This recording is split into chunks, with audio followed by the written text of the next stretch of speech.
know where I rank, Jerry. Absolutely. Welcome to the Westbrook City Council Public Safety Committee. On the Public Safety Committee Chair, Elliot Story. Madam Clerk, please call the roll. Councillor Morse? Here. Councillor Chow? Here. Vice President Turcott? Here. Councillor Story? Here. And President Reardon. Here. Sorry, that's 5 of us present and 2 absent. We have one item on the agenda. It is the use of force policy analysis. And I believe we are getting a presentation by Police Chief Roberts. If you're ready, Chief.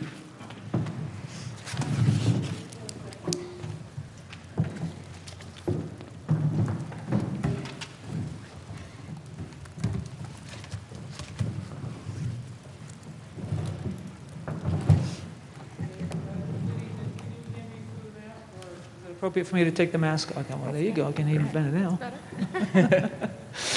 Good evening, Chief Roberts from the Westbrook Police Department.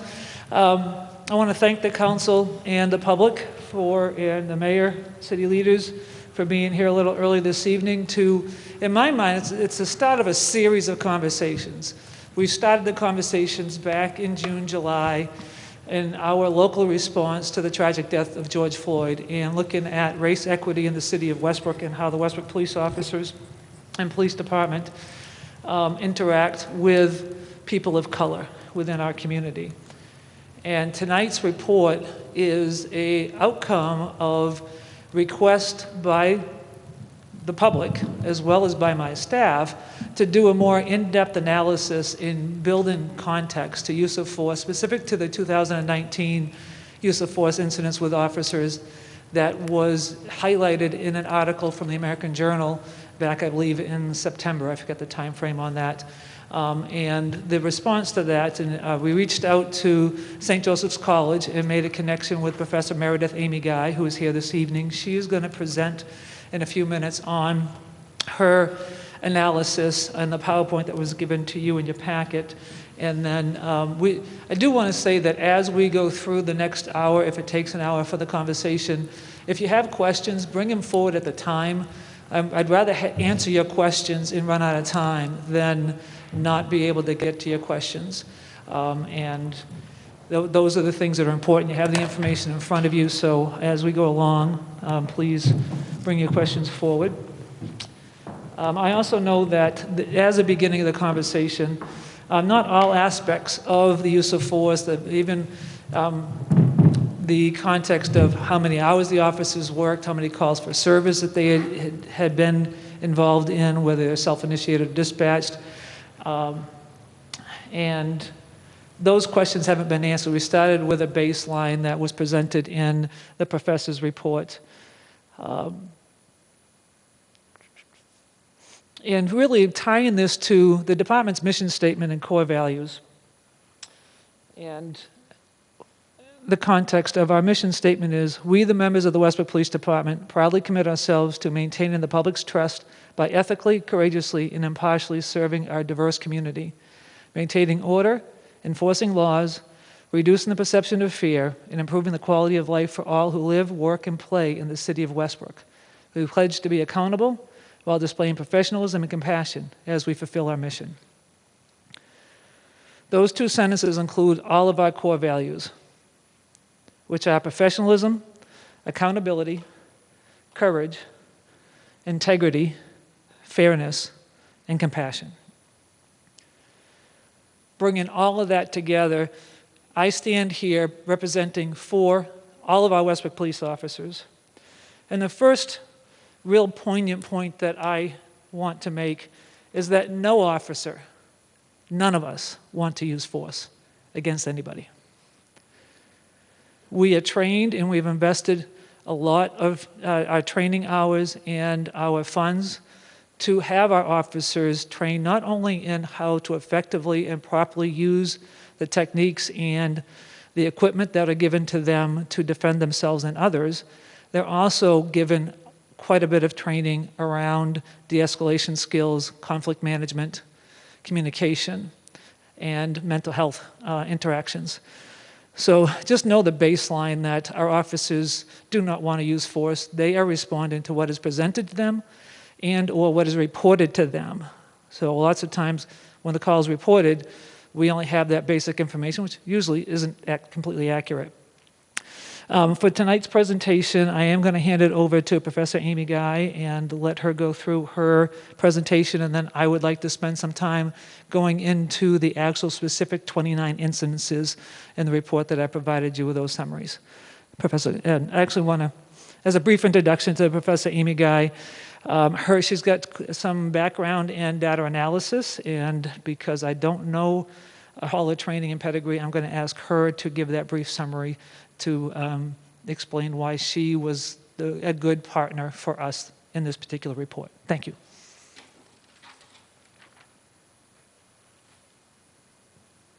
Hi, good evening. Can you hear me? All right, so as Chief said, I'm Meredith Amy Guy. I am the Program Director and Co-Chair of the Criminal Justice Department at St. Joseph's College. I did my PhD at the University of New Haven, which is a large criminal justice program, and that was where I really learned to sort of specialize in this type of data analysis. So I've done this for various other parole, probation, halfway house type of organizations, never for police department, but very similar scope of data and work. So this is something that I have a lot of experience with, and when they asked me, could I do this, I was actually really excited to do it because I enjoy crunching the numbers in this way. So, I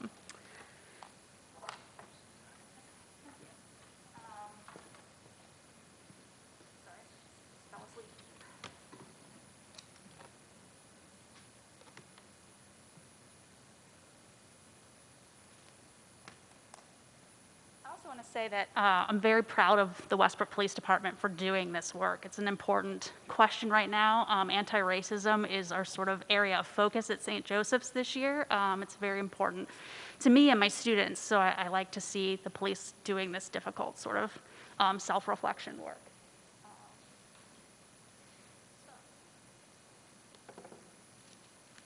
All right, here we go. And as she said, feel free to interrupt if questions arise as we go through. I tend to talk too quickly, so feel free to stop me. All right, so there were about just under 31,000 calls for service for the Westbrook Police in 2019 that involved contact with a person. So we've left out calls where they didn't actually speak to anyone. 132 of them, which is just under 0.5%, involved some type of force. So they put their hands on a person or they had a weapon of some sort that was on display. Nationally, the average is that about 2% of police contacts involve force. So, I think that's pretty good. It's well below what we would expect to see. Here, I just presented the sort of most frequent types of calls. There were others, that had 2 or 3 types. But as you can see, mental health calls were represented the largest proportion of all of the use of force cases. And then traffic stops and domestic violence are also up there toward the top.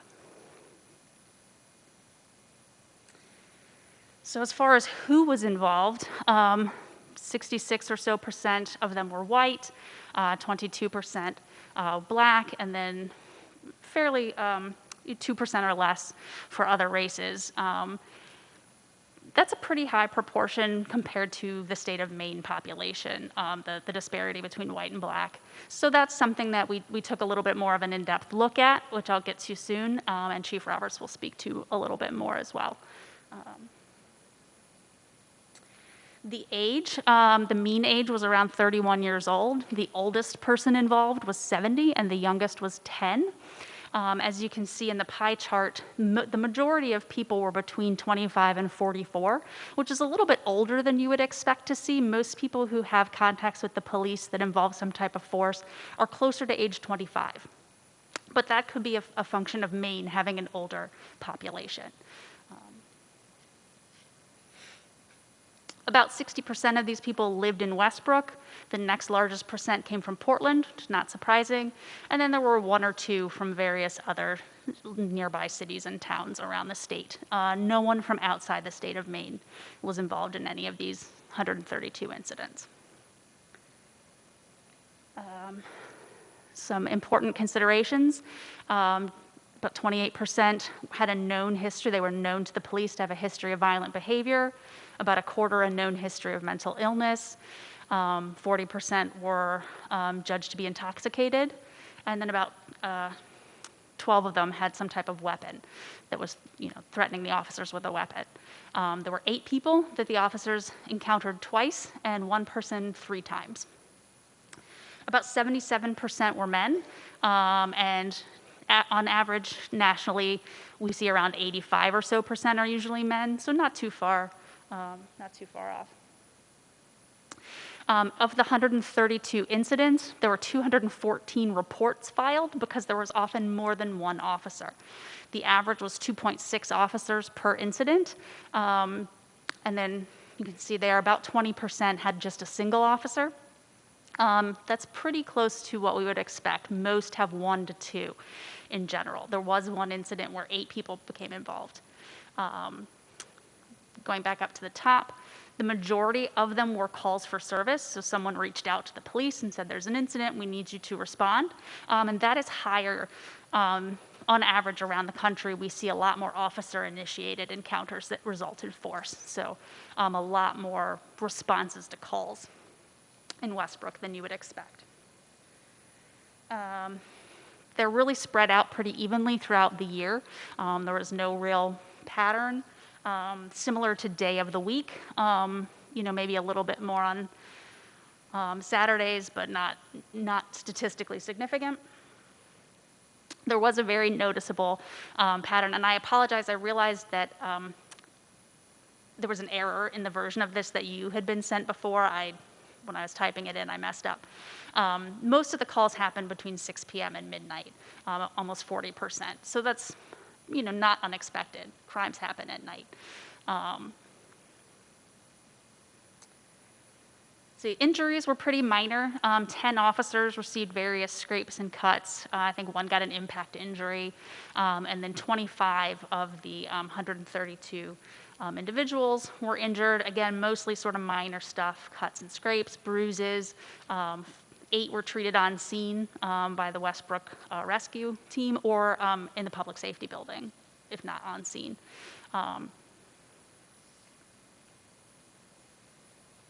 The types of force that were used, unarmed force was by far the most frequent, and we'll get into a little bit more detail on that in a second, followed by firearms, and then tasers, and then very few of the other types.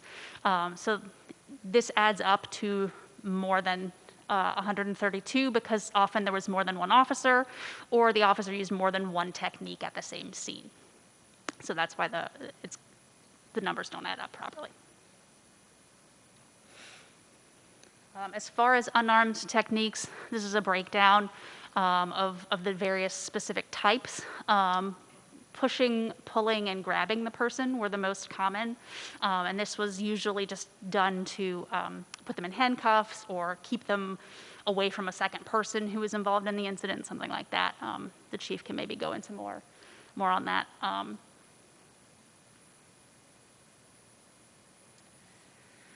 So police, again, they only use force when the person, makes them, when the person that they're encountering is exhibiting some type of resistance. So as you can see, there's an even split between passive resistance, which is just sort of, I'll let them describe passive versus active.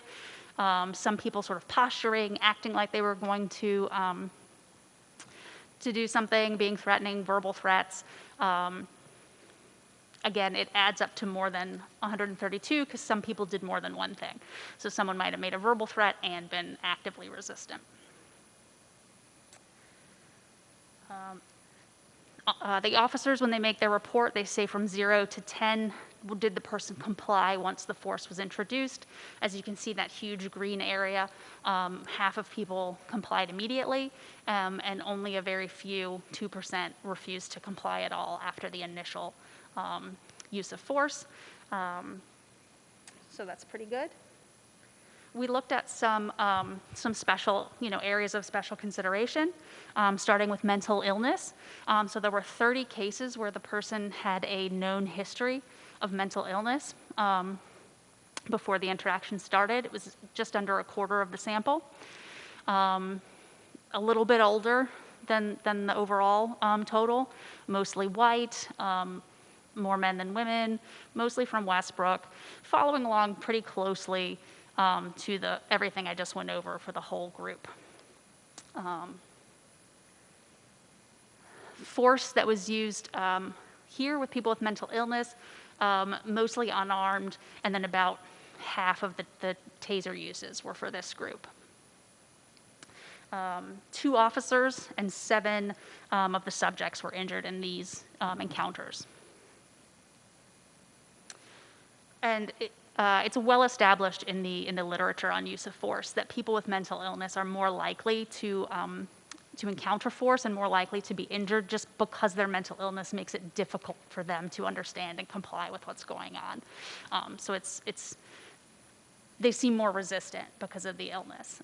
So this is pretty much in line with what you would expect. We obviously looked at race. That's sort of the big issue here. Noticeably younger than the overall group, and again, about half of the group. And this is just looking at Black and not including Hispanic or Middle Eastern or Asian or anything. So about half were under the age of 25, which was only about a quarter of the white people involved in these incidents were that young. And again, that's in line with what we're seeing around the country. Black men around the age of 25, 18 to 25, tend to be more likely to be involved in these incidents. Again, mostly men, mostly from Westbrook. Very few had a known history of mental illness. Only 3 had a weapon. 9 of the weapons were white people who had the weapons. There weren't very many hospitalizations amongst this group, but the number of arrests was in line with what we saw with white subjects. More of them were traffic stops for this group. That was the most common type of call, was a traffic stop, whereas for all the other groups, it was mental health. So that's a difference. Again, slightly more of these, almost twice as many were initiated by the officers, which is in line with them being more traffic stops. And again, is in line with what we see in other places. Some firearms, lots of unarmed, 5 citizens and 1 officer injured. We also took a look at juveniles. So you can see the sort of racial breakdown there at the top. Much closer 50-50 male to female for the juveniles. Hardly any intoxicated, 1 weapon. And again, largely unarmed, 1 officer and 3 juveniles injured. And these are people under the age of 18. Right, so my general conclusions, there were no shots fired at any point, no real serious injuries to either officers or civilians. The most common type of force was the various unarmed techniques. They're using force about a quarter as much as we would expect from what we're seeing nationally. Mostly they were all calls for service and not officer initiated. The bulk of the incidents that were officer initiated were traffic stops.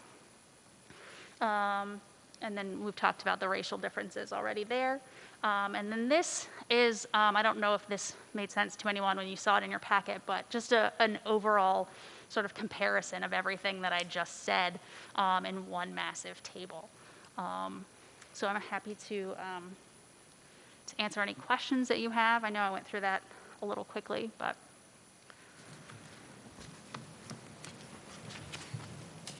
Any questions from the committee? Any questions from the public? Okay. Thank you, Professor. Thank you.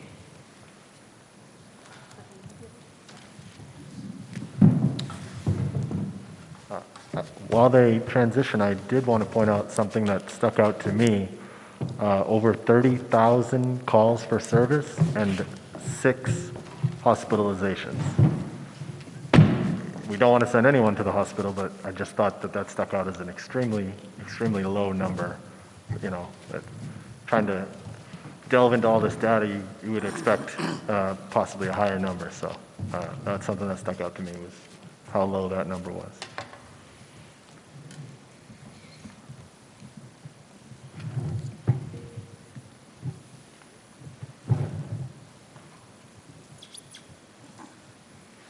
Hello again. Please bear with me. I have multiple pieces of paper, so much for a paperless society. One of the things that when Professor Amy Guy was speaking, she said that I would talk more about the difference of what was active resistance and passive resistance. So I literally pulled up our use of force policy that we as a community and a department just finalized. And these are the 6 individual actions that a person may present, and gives you examples. So we have compliant, we have passive resistive, where there's just verbal statements, it's belligerence, it's failure to cooperate. The resistive, active resistive is more of a physical resistive, evasive bodily movement, including muscle tension, bracing, pushing, pulling, flailing, or flight. When we get into active aggression, it's a threat of an assault, coupled with any pre-attack indicators. It might be clenched fists, flanking, trying to get to the officer's side, a fighting stance, and that they present ability to carry out the threat or assault. The assault of high risk is an overt act of an assault, a highly agitated or combative actions or behavior posing an imminent threat. And then, of course, a serious bodily injury and life-threatening is that overt, you can't read through the screen, but subject is assaultive, attempts to assault them and others, and presenting a life threat to the public and to officers. Any questions at all about those 6 definitions?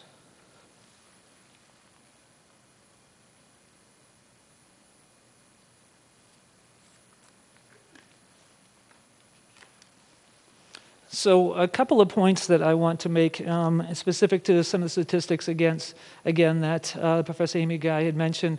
We talk about the percentage of young blacks and the contact that officers had in use of force. When you look at the 18-page summary, there's 3 with a 12-year-old female that's in the middle school. And those are also self-initiated calls for the officers, because it's not the teacher calling to the dispatcher calling to the officer, it's the teacher calling to the officer in the school, and the officer initiating that call to dispatch to log it in. So there's 3 under the age of 25. And then we go into the high school, and we have an autistic, non-verbal young man that an officer followed when he fled from school and had to use force to get him back to the school safely. There was a fight that broke out in the cafeteria that involved 2 young ladies, and one was a female. There was another incident where a student went into a classroom and attacked another student, and one of his friends, when approached by the school resource officer, and the officer brought him into the principal's office, the student became a problem, and the officer was the only one there. So there was no other adult, and the young man was insistent about going to the bathroom and physically was showing that active resistance and even active aggression by trying to push past the officer. So there's 6 right off the top of my head without looking at all 29 that are all in our high school system. And they're very minimal volumes of use of force. So building in the context that, yes, there may be a higher percentage of contacts with people of color that are under the age of 25, let's look at the individual circumstances and how the officers handled those. Also talked about the self-initiated contacts, but those are higher numbers. I just gave you 6 examples that are school resource officers. We also have a couple of drug investigations that are in that list, and the traffic stops, as well as there was a warrant check that turned into a use of force. Specific to the traffic stops, when I looked at those 9, One is the officer's investigating a stolen motor vehicle and parked, and person happens to be sleeping in the vehicle. And because he doesn't see a person in the car at first, he just finds a car that's reported stolen. So in its nighttime, it is at 7:30.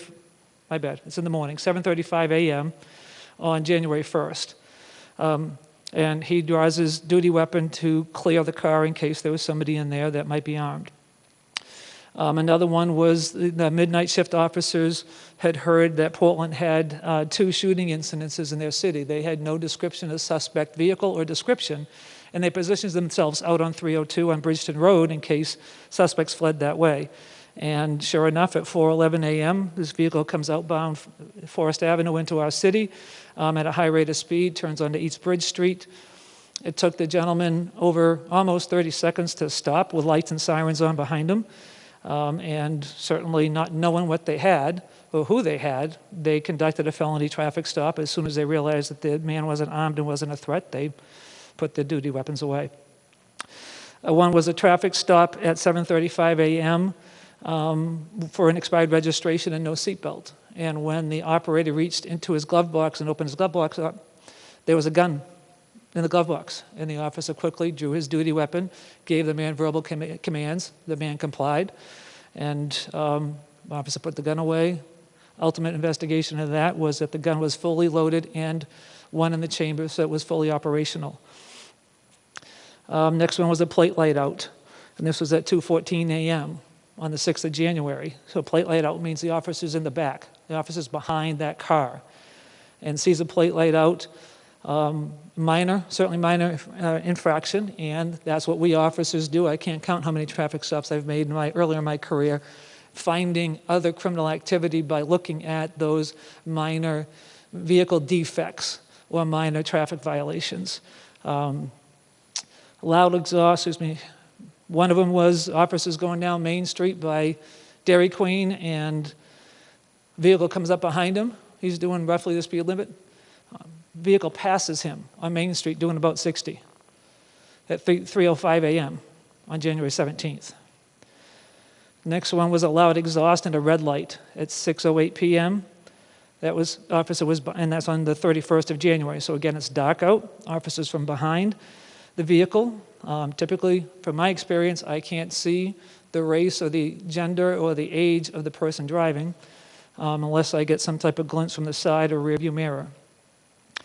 There was another incident. It was a speeding on Brown Street where when the officer initiated the traffic stop, the vehicle fled, accelerating at a high rate of speed, and eventually got down to Hanoir and Cumberland Street right by the Rite Aid,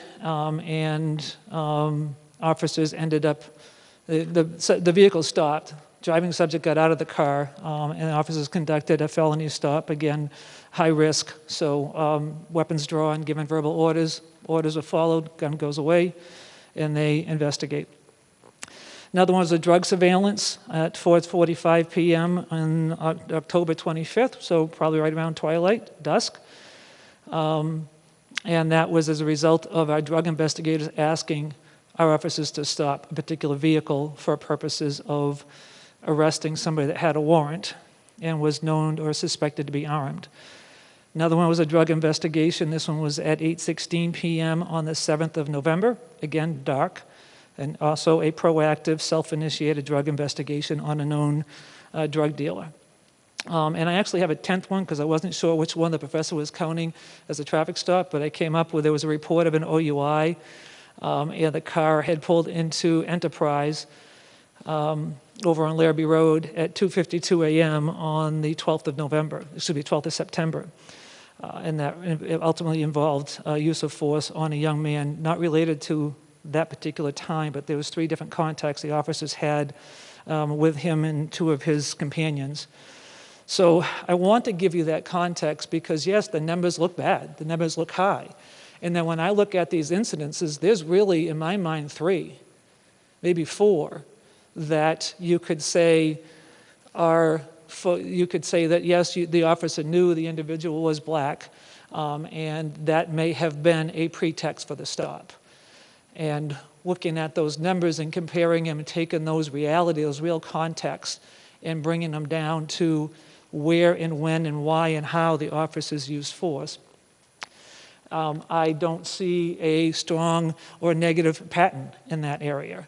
And the reality that officers use force as a result of what they observe, what they hear, and also what they feel and smell at times.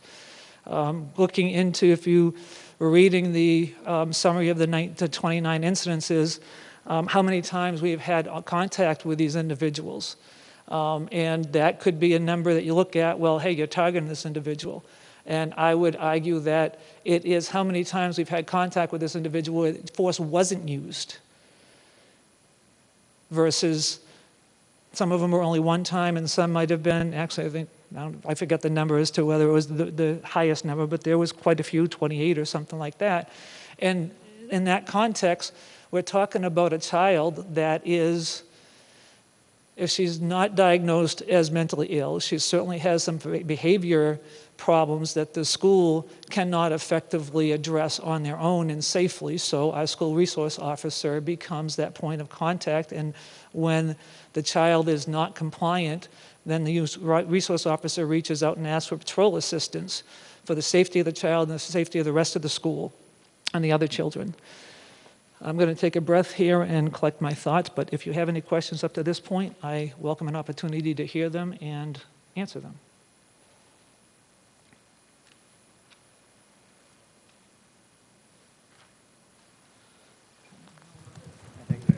I'm waiting for my mic. There we go. Councillor Turcotte. So you mentioned 3 cases where you felt that the action of the officer was initiated initially by the race of the suspect or the person that they were observing. What happens when that, and I'm assuming you identified that due to this analysis and not because that was standard practice, business as usual. Do you think that that should be something that should be brought to your attention or analyzed without having this kind of review done? And 2, if it does come to your attention. Can I ask you to ask me one question Yes. at a time? Because the last week I've had, my brain is not 100% functioning. Sorry, I will forget it, but it's okay. For clarity, I'm saying, I don't think my officers are racially profiling. I'm saying it may be. I can't say for sure one way or the other. So for clarity, please make it clear that I have no evidence and no perspective and no belief that with factual basis information that my officers are racially profiling. I'm just owning the fact that there's a situation where that officer may have, certainly we're not wearing a seatbelt. If I'm looking at the person not wearing a seatbelt, then I should be able to say that individual, what race they were. Right. But an expired registration in those types of situations. So I think your question basis was, can we as a department, without doing this full public analysis, be looking at these data points? Absolutely. And like anything else in our profession, we're reactive to society and to our community. We hadn't been looking at that before because it hadn't been a priority, and we're looking at and working at all the other priorities that we're focused on. So I am confident that incoming Chief Lally and his team will be making adjustments to be more attuned to and focusing on any items that are connected to race equity and disproportionate contact by officers with minorities and people of color. And thank you for that clarification. I was hoping that that would be your answer because it wasn't clear in the way that you described it. Having said that, if you do have a situation where that is the case, what is the process for? Is it training? Is it more training? Is it what happens?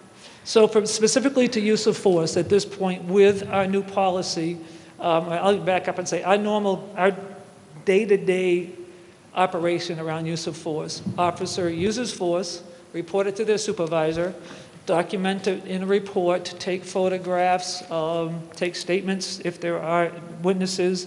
As many officers that use force end up writing their own use of force report. That the sergeant pulls all that together, sends it up to the operations captain, which in our years has been Captain Lally. Captain Lally looks at not only the use of force report, he looks at the incident reports and all the supplements.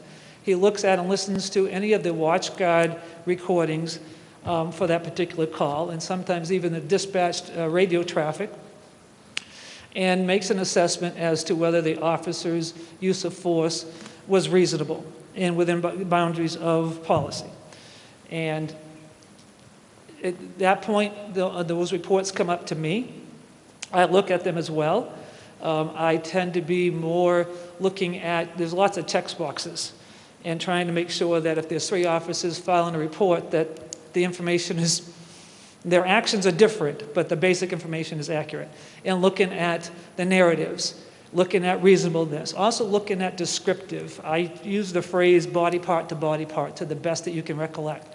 Reality is, every one of us, even yourselves, no matter how many times and how well trained and how experienced an officer is, when it's a use of force situation, your adrenaline is up and your focus is up. So I might remember specifically clearly that, yes, I aimed my duty weapon at passenger in the back rear passenger seat, but I don't remember doing it to the front passenger because of where my focus was. So it's the human condition around writing these reports. And whether it's a firearm situation or it's the compliance techniques in the pushing and the grabbing and handcuffing, that in the moment, what may take anywhere, a few seconds to a minute or two to gain control, you can't remember all of that. Of course. So being able to, for my leading down to say best body part, I use my right arm, I grab the subject with my right hand by their left wrist, and I spun them around, turned them around, and I used a compliance technique with their wrist to put their hand behind their back, that type of detail. So coming back to, so that analysis, we pull all that together, the reports stay on file. There's times when officers will not have enough detail, and the captain will push it back, or I may push it down to answer more questions, so that we have that in context. And the background for the Westbrook Police Department, as I have been educated by Captain Lally, is years ago, probably, 15 to 20 years ago, when the city and the Westbrook Police Department started doing use of force reports, it was more focused around looking at a particular officer and their reasonableness, their numbers. So as we have progressed to more of being accountable and transparent with our community, we are constantly changing things. As a result of the work with Professor Amy Guy, we now have on our forms whether the person was a Westbrook resident or not, and if not, where, self-initiated to dispatched, those types of things are being added in. And when there is a question about a particular use of force, this current use of force policy has an administrative review board, which is made up of, currently with our current structure, the 2 captains and lieutenant. And they would review it in the additional sense of what Captain Lally has been doing and have conversations, maybe call in an expert on use of force, or if there was a taser used, in speaking to somebody that's a taser instructor. So we have lots of resources in our professional community and internally as well as externally to pull those pieces of information together. That board would bring their summary and findings to the chief. And I say under this current structure because once I do retire and Chief Lally is in place, he will have 1 captain and 1 lieutenant, or potentially 2 captains, however that works out. There's not going to be a 3rd person there unless there's something that can be worked out where somebody from the officers' union might want to get involved. So there's several layers of administrative overview of these incidences, ultimately coming to my desk and determining from what I see in the reports if there's any concerns or not. I will say that anecdotally for 2019, of all the cases, I will say that there were 2 or 3 maybe where the officer was, and I'm not talking just people of color, I'm talking overall 132 incidences, that officers were informally counseled, just mentoring. There's an officer that's got 1 or 2 years on compared to an officer that's got 18 years on, have a different level of experience and skill sets around de-escalate and those types of things. So there's that ongoing component that doesn't rise to the level of a violation of policy, just this may have been handled better with less physical contact and mentoring in that particular situation. Thank you very much. That's all I have. Councilor Morse? Thank you. I just want to suggest that there's a greater question than whether or not every use of force incident was justified and conducted appropriately. And that's whether or not race is a factor in whether some of the cases develop into situations where use of force is used at all. And based on the data, I think it's pretty clear that that may be. And I want to be clear that that's not an indictment of the Westbrook Police Department. It's just an unfortunate reality that exists all over the country. For me, the most troubling statistic that we heard was that the children of color represented a majority of the use of force incidents among kids. And I just want to be clear that I don't see any evidence that there's hatred in the hearts of any of our officers, but it's clear that in this country, there's an ongoing issue of systemic racism in our institutions, and that we're not exempt from that in Maine and in Westbrook. I know from having met many of them that our officers really care about this community. And so I just want to encourage everyone to recognize that we just still have a lot of work to do to be better. And I don't know what the answer to the problem is, but I think recognizing that a problem exists is the start that we need. Thanks. Councilor Gandhi? I apologize, Councilor Chief. Gange. Could I offer a response to Councilor Morse's statement? Of course. Thank you. Looking at Professor Amy Guy's statistics around juveniles, I am counting 8 incidences with blacks. And again, 3 of them are one individual.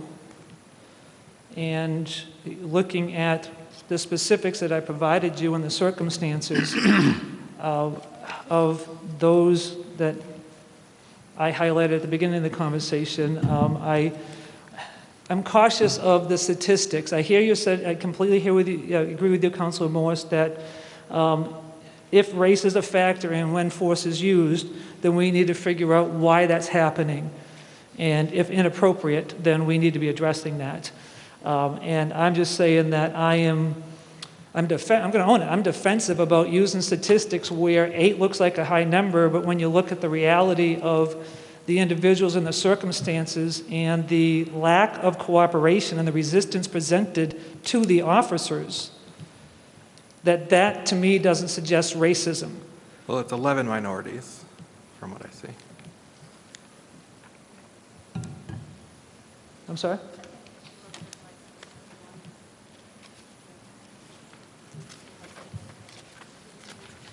Okay, so my apologies, I thought you were talking specifically people of color. So I just want to, again, point out that, yes, your general question is something that we need to keep talking about and looking at, and own that from my analysis, many of those situations, the officers are responding to somebody else being violent against somebody else. No matter what color they are, they're going to be stopped from being violent against somebody else. Thank you. I apologize. Councilor Thank you, Ganji. Chief. Councilor Gandhi? Thank you, Chief, and thank you for the presentation, Madam Professor. I'm glad that we are talking about this report because when this data came up maybe 6 months ago, it was kind of shocking, and you took time to do the analysis and came up with this. I think the report we had was even bigger than just 2019. It reflected 17, maybe 16, and then you trim down to just the data for 2019, which is still troubling a little bit to me. Again, I'm not here to play the race card. It's not a magic thing. I'm Black. I'm a father. And all this being here on this stage, people are watching what I say, what I do in regard to the police in Westbrook. I'm not surprised that these numbers are reflected the way they are, because the community knows that the police in Westbrook are tough than anyone else in Maine here. And I will be honest with you, not to say that Chief Janine is bad or Captain or anyone. It's a reality that is known in a community. I lived in Poland for over 10 years, and I lived in Westbrook maybe 6 or 7 years. I have never been stopped in Portland, but I got stopped personally in Portland more than 5 times. So the question remains, when we identify things like this, we don't want to be defensive, neither the police nor the people who are here. Instead, we need to identify what went wrong and how can we fix it. It has been brought to our attention as Black communities, as immigrants, that every time somebody raises an issue, it becomes a problematic, rather than all of us sitting on a table to try to identify what's wrong. I can't believe that the number of people who have been stopped just being Black is something that we can ignore. I actually want to know, all these number of people who have been stopped just because of Black, are they being targeted, or what's going on? What is really the issue here? Because even though, Chief Janine, you said it's not a big deal, I mean, maybe you didn't say that word, you said it may look bad, but it is not. If you have 2.5% of the population and the number of arrests or stops are 22%, that is a huge number. And if you compare this data that we're looking here, you can't find the similar number in Portland neighborhood or even South Portland. So it is a high number that we need to figure out a way to fix it going forward. I have heard, I'm not here as somebody who can say defend the police. That's not the slogan I'm going to use. My slogan will be, what can we do together to mitigate this number so that they can really be, so I don't have to be afraid when I see a police. My colleagues will be surprised to know that even as a counselor, I've been stopped in Westbrook coming either here or going somewhere. So I want to be clear that it is a pattern that has been happening, and we can fix it. People should not be stopped because of the race, because of the color of their skin. They should be stopped because of the mistake they made. So I would like to know really more depths of this high number of stops of people who are Black, whether all of them had a mistake made or just because they are the skin of the color. So it's really something that we need to work on. We don't want to live in a city where we're known as the bad cop. It doesn't help me. It doesn't help the city. it doesn't have the police either. I know that's not who the police is, but that's what is known outside. How can we, all of us, fix it going forward? I know you are done, Janine, and I know your captain is taking over. But I'm begging you all, how can we fix these things going forward? So we live in a safe neighborhood where our police is known as the best police. So those are the things that I'm asking, because we can't argue the data. They're here, they're clear. And it's even worse when now our children, juvenile, are being the troublemaker. So I'm sorry to say this, but I think we can go forward and look at this data and say, how can we fix it going forward, all of us, hand in hand? Instead of showing fingers, let's work together to address this issue that we have identified. Thank you.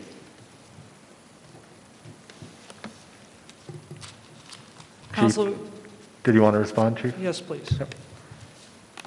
Councilor Ragange, first off, thank you very much for giving not only me, but us, your feedback and your perspective. Some of the things that I took away from what you just said is working together to identify how to, first, in my mind, how to identify when and where the problems are. You see numbers, I see context. Having those conversations, they're difficult conversations. They're difficult because there's a lot of emotion wrapped up in them. There's the emotion of people, the minority of people of color that feel that every time they have contact with an officer, it's because they're black. It's emotional because officers feel defensive because in their mind, they didn't see the person that they had contact with in that traffic stop until they walked up to the window of the vehicle to ask them for their license and registration, specifically talking traffic stops. My intent with running down those 9 to 10 traffic stops earlier in my presentation was to give the context that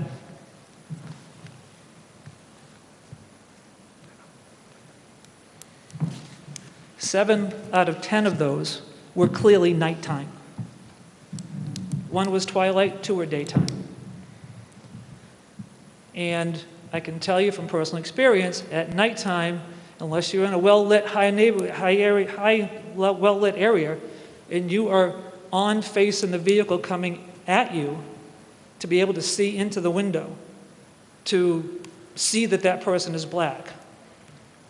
That doesn't happen very often. And when somebody's officer's behind or sees a car come out 302 and take a quick left onto East Bridge Street and not stopping for 30 seconds with lights and siren, this is where, when I use the word defensive, this is where I get defensive, Counselor, because I've lived those types of circumstances as a younger officer when I was on the street. And the reality is, the officers don't. If they're making that decision, then we need to find out how. And how do we work at the unique specific circumstances? You talked about what's wrong and how can we fix it. Absolutely agree. Identifying what's wrong. Right now, the very sliver focus is the Westbrook Police Department, police officers in this city. However, we're at the end of that funnel. When you start talking mental health, you start talking domestic violence, you start talking poverty, you talk about all of the resources and needs that the community members that we serve need that are not being met. This 12-year-old girl talked about where are the services and how can that help so that officers, that she's in control and officers don't have to use force. Now, I would suggest to Chief Lally that future analysis, and even sticking with 2019, that we look at the other ones that are people, white people. and take a look at how many repetitive, what the circumstances that you're trying to bring up, because I want to help solve whatever problem might be here. And I say whatever problem might be here because I don't know what the problem, I know what the problem perception is. I don't know what the reality is. I'm going to exactly quote you.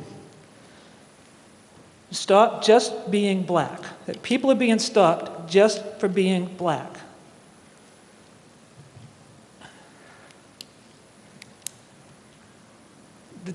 The 5 times that you've been stopped, did the officer give you an reason as to why you were stopped? Yes. Okay, so there was some type of infraction or a defect to your vehicle, yes? Sometimes no, none. None. You're telling me that you believe that the officer lied about the reason they stopped you? I believe the officer were wrong sometimes because they couldn't even find anything wrong into me or my driving. One time, if I can tell you, they followed me until I parked on my driveway, and they say I had light be on when I was not. Just they keep following me for that. So I can go on different incidents, but I'm not here to defend my own case because there are so many similar cases. So that's what I'm trying to say, because I lived in Portland for 15 years. I got stopped 0 times. But in Portland, for fewer years, I got stopped more times. So am I really wrong to attribute that to the police in Westbrook? Probably yes, but probably not. Because if those incidents happen, all of them in Westbrook, that tells me that something's wrong. And I never share this with my colleagues here. Because, again, I sat down with you in your office to share some of my concern. And what I'm telling you here, I don't want the past to follow us. I'm trying to say, how can we mitigate this going forward? And hand in hand. Instead of you being defensive on me, let's work together to figure out what's really happening here and how can we solve it. And I agree with you. The reality is, Counselor, it's always going to be emotional because we're human beings. I've had a variety of conversations with people of color in the context and with officers here in Westbrook, including them telling me, well, this is how I felt. You also quoted, it's known outside that Westbrook officers do X, Y, and Z. How is it known? Where are the facts behind knowing that? What's the emotional connection, the assumptions being made by others around the motivation of an officer's interaction and contact with a person of color? And is there ever a time when an officer has contact with a person of color that it's just the routine contact for the purpose of the contact was made, and that it's not based or viewed to be based on the person's race and skin color? I don't expect you to answer that question, but it's one I've been wanting to ask for about at least 6 months, because it's challenging as an officer that you say every contact an officer has with somebody of color, it's based on their race. I will absolutely defend not only my officers, but every officers that I've worked with in my 2 cities that I've known that are there times when it might be based on race? Yes, I'm a realist. We all have implicit biases, as Councilor Shaughnessy stated in his email earlier today, asking some questions around the context and traffic stops and self-initiated activity. And I'm not standing here saying that my officers are perfect and that there isn't any component of that. What I want to find out, as you said, where is the problem? We haven't identified where the problem is in my mind after doing this research. Mm-hmm. And we need to continue those conversations, and we need to work through our emotions to get to the intellectual side of the conversation to really make a difference. And going back to something I said earlier about officers being reactive to what's presented to them in regards to resistance or threats or anything like that. This is a two-way street. This is the community being able, can the community, some yes, some no, just like officers, some yes, some no, get past the automatic assumption that I was stopped. You know, I know my officers pre-COVID, my officers are very active on traffic stops. And for a lot of good reasons. Professionally, for purposes of we're a pass-through community that processes more cars in a day than we have residents in a day. And there's a lot of OUIs. You know, like one year, I forget what everyone said, maybe 2017, statistics that sticks in my head is we had 125 OUIs. Those are the ones that we caught. So stopping you because of high beams on or something else, like I said earlier, the plate light out is a reason to make a stop. Now, talking about whether I saw that the driver was black and I wanted to stop because I was black, that's a different context.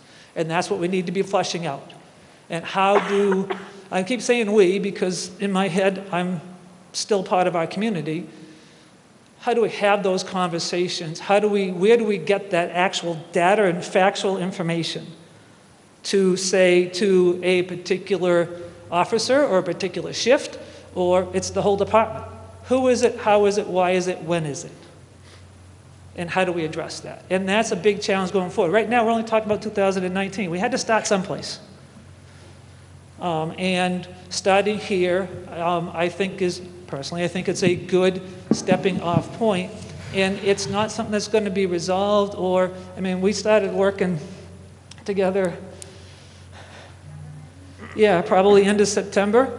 The professor thought that she could get everything done in 3 weeks. And obviously that didn't work. It didn't work out in that amount of time. We also want to be accurate when we come in front of you. We want to be able to answer your questions and have context, not necessarily arguing your point or responding in that way, but being able to have those 18 pages of summary. I created that myself because I thought it was important to give all of you the context. And when I looked at that from my professional lens of 35 years in law enforcement, there are some things where officers, as I talked about, can learn and can grow. I do not see a huge discrepancy where it's a particular officer and it's always this type of situation or that type of situation. Further, I'm not saying that everything is perfect. And wrapping up, I do want to wrap up my response to you, Counselor.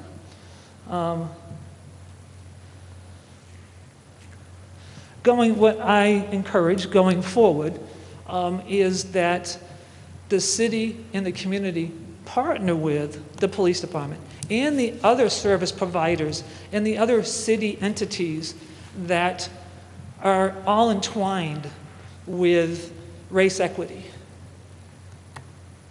And intentionally be scheduling those conversations and given time to put the work behind getting those answers. What are those questions? If you think in the report we're going to look at these 9 things and you think of 4 other things you'd like to know, then ask what those 4 other things are so the work can be done before it's brought to you and have those conversations. Thank you for listening to me. Thank you, Chief. We are running a little short on time. I do want to thank you for defending your position and the data. I think not to do so would be to admit that you're not doing such a good job, and I think that you are doing a great job, so thank you for that. Putting a little context, I think I would like to see, for me the data was a little too raw. If we could get, and getting to root cause of perhaps some things. You talked about poverty, income level, single-family households, I think would be 2 key data points to mix into these numbers that might shed some light.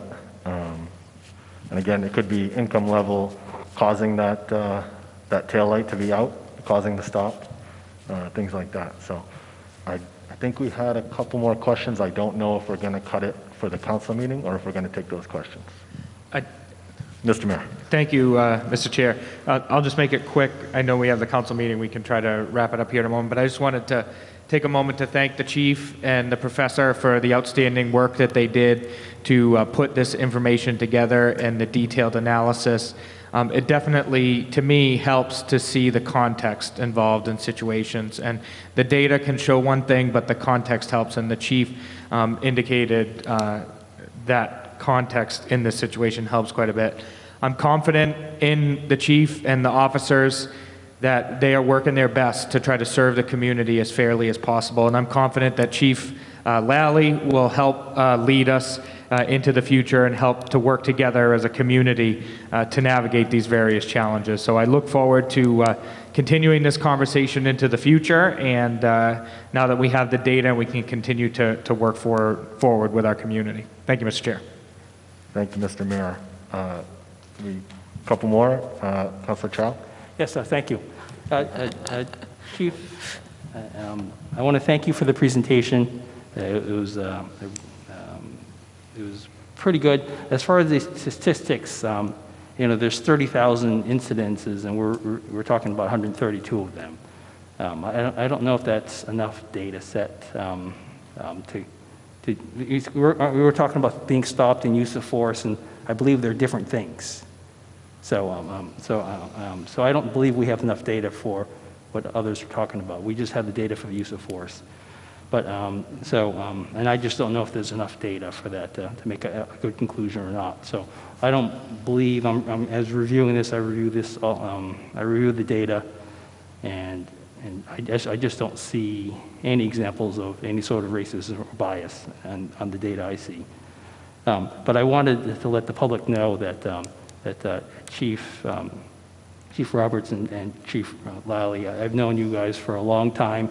I see you guys almost every council meeting, and we have such a wonderful police force. It's the public needs to be aware of how amazing the staff we have, how amazing the leaders are, and what a great job they do. They do the best with the amount of resources we give them, and the city council does not give them many resources. For the number of people and that we have in our city, and the number of people that drive through our city, we need a police force 3 or 4 times our size to get every call that comes in. So you guys are doing an amazing job for the resources we give you. But I do, and you guys are already aware of this, but I want you to know that racism does exist. Even though I don't believe it occurs in our city, we need to be confident that it happens, and we need to be proactive. Like my kids, I tell them, don't do drugs, don't do drugs, don't do drugs. They're 11 and 13, and they don't do drugs, but I keep reminding them over and over again.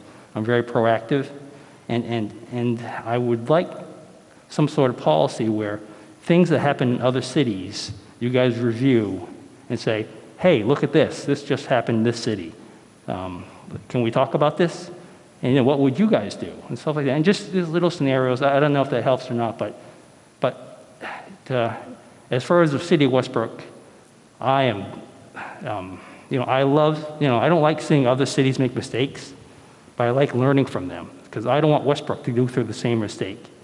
I ask Jerry Bryant to follow through and make sure that look at the other cities and see what happens. And if there's some sort of case where that occurred, you better make sure it doesn't happen here. And perhaps some sort of more training. More training is better. I know you guys go through a lot of training, and there's not enough time in the day to do all this training, but the more training you can do, I think the better it would help everyone involved. So, but I congratulate both of you. I think you guys are doing excellent jobs, and keep up the good work. Thank you, Councilor Chow. Chief, do you have a response? If nobody else has any other comments, I just want a minute to wrap up. We have Councilor Turcotte has a. Yes, I'd just like to say with all due respect to the professor, I was a little disappointed. And I was disappointed because it is really just data and statistics, and the context was provided by the chief. I think having an emotional topic such as this, we want someone neutral to speak to the context and not have a counselor who feels racially profiled in the city and a chief of police going at it at each other. So I was disappointed that we didn't get to the meat of the analysis. I mean, I can read these percentages myself. I really didn't feel like I needed you to read that. I just wish that there was more that you could provide to us about what you saw, rather than having a chief feel like she has to defend herself and her men and women. So it is not a very, it was not, I'm racially profiled in the airport. I look Arab, but I can't even imagine having to have that conversation that you just did without having a neutral party if I was to address whoever's running the airport. So this was not helpful to me at all. It's painful, and I hate to see both of them have that conversation without having someone neutral speak to actual facts of what's going on in the city. So that's my feedback. Thanks. Thank you. Chief? I want to thank you very much, Councilor Turcotte, for that feedback. Good intentions, not the most effective delivery. Actually, the professor and I had talked about the part of what you said, that have an impartial presentation. So lessons learned, and again, this is the first conversation of many in bringing information to you and to the public. And certainly Chief Lally can work with Professor and anybody from her teams in the future context of the conversations. And something that Councilor Chow said and tied into Councilor Ragange's traffic stops, where this focus, this particular analysis is around use of force that happen to involve some traffic stops. In prior conversations, we talked about doing analysis on the department's traffic stops. And is that a future project that the department partners with St. Joe's or another impartial entity to do that work? And I just want to thank all of you for partnering with me and the future department to make a difference, to identify where the officers are doing right. And as I've said back in the summertime, we're at 95, we get an A or an A minus, 90-95 in most things. And there's areas where we can improve. So I'm a realist that there's areas where we can improve. And having to navigate learning and navigating together is only going to make it a stronger community and that community policing connection. To your point, Councilor Story, around more of the root cause of poverty and income and single family. In my mind, that's not realistic to expect an officer to pull that out of a stop, or out of a call for service. So where does that data information come from, minding the fact that we need to keep the confidentiality of the people we're having contact with shy of an arrest and a conviction. So I truly hope that in a workshop or in other types of efforts, you can work with Chief Lally and his command staff and his team to get better. Take this conversation and build it better. Thank you for your time, and I apologize for taking longer. Thank you, Chief. I have more question. Councilor Ragange. Chief Robert, we will miss you, definitely. We have enjoyed working with you. This is definitely an asset that the city of Westbrook will miss. But we have a confidence in your chief, our new chief. But what I would really like to see from my colleagues and the new chief police is not to stop here, this conversation. That would not really be giving the whole meaning of this work that we did.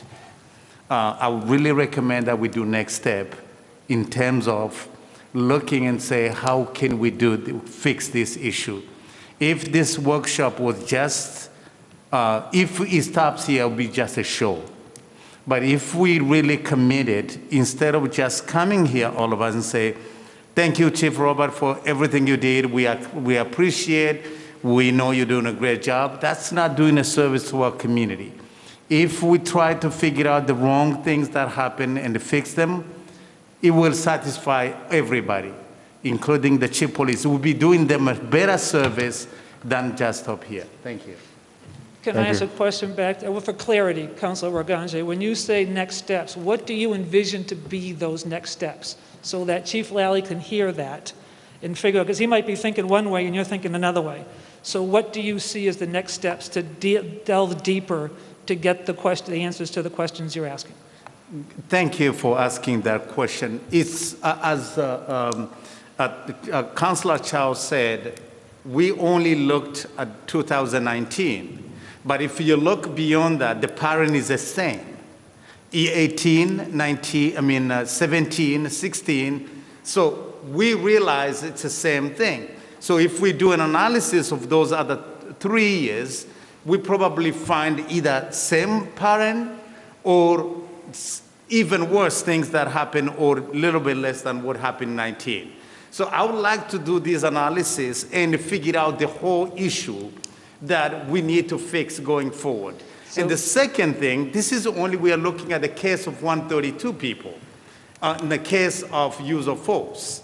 But if we go beyond just look even the arrests, the stops, probably we find bigger data than just what we're looking for, 132. So I'd like to see that that's identifying the real problem will help us identify the long-term solution. So I'm not sure if I gave you enough direction about next step. What I took away from your statements is you'd like to see a similar type of analysis and contextual breakdown of 2018 and 2017 use of force. Correct. And the last part, I think you were referencing traffic The last stops. part I said is not only focusing on the use force because that's only giving us a number of 100 people. I mean, the arrest. What are the breakdown of the arrest by race? So that we can really identify, we can clear the police and say, this is not the police issue. This is not happening. So I'd like to see those numbers, at least to give us a better understanding. I don't want to sit down here and be looking at the police as if they were my enemies. The police are good people. The police take care of the city. But again, if people don't have a confidence in the police, there is a mismatch there. Understood. Thank you for that clarity. Thank you, Chief. Thank you all. Thank you. Is a further report something we need to refer to council? Mr. Chair, we could leave this item before the committee, and once Chief Lally gets settled, we'll work on the next steps and maybe work to get some of the analysis for the other years, which might take some time, and report back to the group. I think one of the things that we've learned through this process, and the chief can attest to, as far as traffic stop data and the race and all that associated, that's not information in the past that had been gathered for every stop that occurred. So I think going forward, data is an important part of this analysis, that going forward we'll be collecting more data to be able to have that information for future analysis as well. But we'll keep this before the committee, and we'll report back when Chief Lally has some next steps ready. Okay. Councilor Morse. I'd just like to quickly thank Dr. Emmett Guy for your work on this and for any work you do in the future. I think these partnerships are really helpful, and I'm a graduate of St. Joe's, so it's a special place to me, and I'm glad to see them helping out. I know it's a special place to President Reardon as well. And thank you to any students of yours that helped with this data analysis as well. Thank you, Councilor. I think we're out of time. A motion to adjourn So moved. and a second. All in favor? Unanimous. We are adjourned.